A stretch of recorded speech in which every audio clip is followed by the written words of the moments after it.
It was such a loud boom to where it shook the car and the ground. This morning, people in the Metro East are waking up worried after this massive fire at a recycling facility near Granite City may have affected them.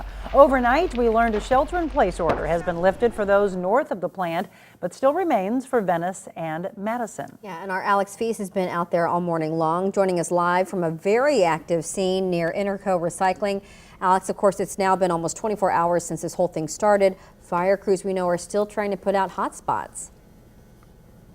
They are, Michelle and Monica. Firefighters have remained on the scene overnight here. Now, initially, people who live within 1 mile of this location were asked to shelter in place. Let me step out of the way and give you a live look at this location here as the sun rises in Madison, Illinois this morning.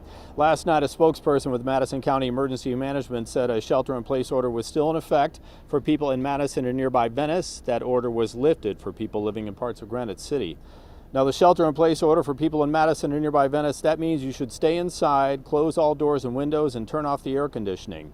A Madison County hazardous materials team is monitoring the air to determine whether it is safe and when that order will be entirely lifted. Flames and billowing smoke could be seen in the air for miles when the blaze started around 11:30 Wednesday morning at the Interco Recycling facility. One employee suffered burns and was transported to a hospital. Still no word on the extent of that person's injuries. Several firefighters, several fire departments in the area and the Metro East worked together to put out the fire. They remained on the scene overnight to monitor hot spots and continued pouring water upon the fire until a short time ago.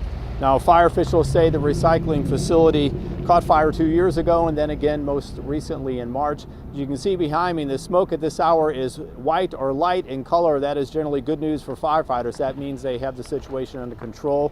If that smoke were black, that would be a different situation entirely. Now, coming up at our next half hour, we'll hear from a longtime business owner here about that mutual aid fire response yesterday. Live this morning in Madison County, Illinois, Alex Fees, 5 on your side.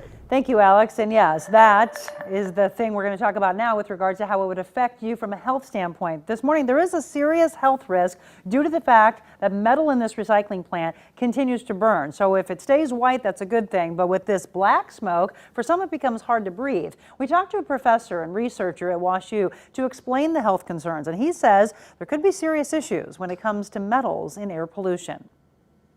They get into your lungs. It can move into other parts of your body through the bloodstream and cause inflammation. How your body responds to that inflammation is what's important, and it could lead to respiratory problems or to heart problems.